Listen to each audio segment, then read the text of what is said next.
Hello. The video you're about to see has been classified 18, which means that it may contain strong scenes of sex and violence, which could be quite graphic. Viewers who are easily offended are warned that it may contain some very explicit language, which may frequently mean the use of sexual swear words.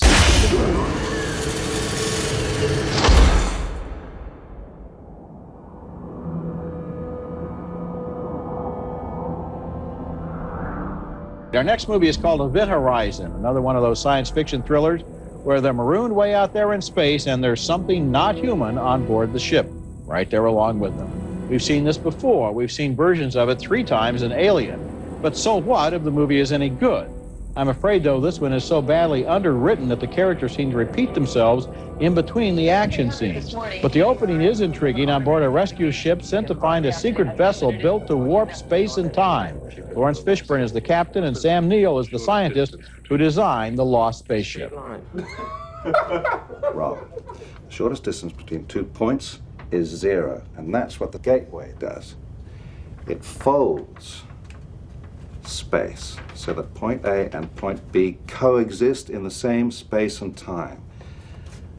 When the spacecraft passes through the gateway, space returns to normal. It's called a gravity drive. How do you know all this? I built it.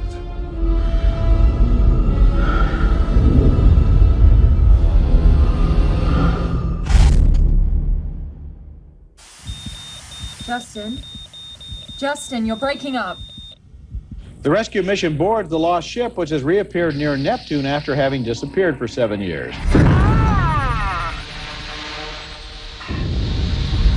Justin, come in. Then all the crew members begin to hallucinate.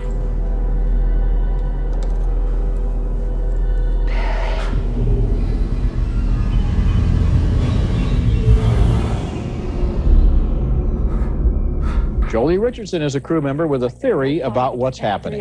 What are you telling me, that this ship is alive?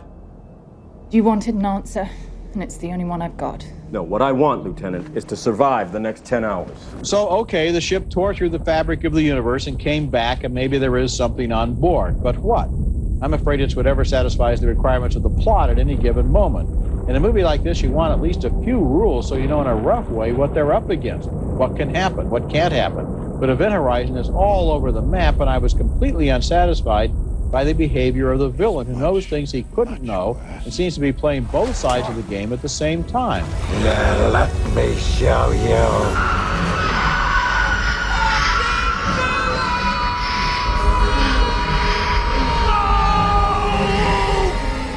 I did like the production design. It's a great looking picture, and I thought the actors did what they could, but the dialogue is very thin. This is not something that's in our heads.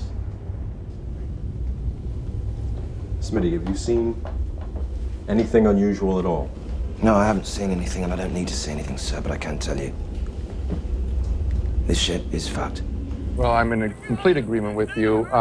Again, this is the classic American movie, or the bad American movie that we're getting made. Action, production design, better than the screenplay. There is basically no screenplay here other than a scientific explanation of the premise. Yeah, which isn't really... There are no characters at all. I was reminded... You could have the actor... I was thinking this during the picture. I had a lot of time to think about things other than the story, because there wasn't any. That the characters could have traded places. They were so written so the actors could have... Well, to give you an example of how thin this movie is, it's obviously inspired by Solaris, which is a great Russian film by Andrei Tarkovsky about a space station around a planet that allows them to imagine that they are seeing things that they feel guilty about or sentimental about from their own past lives.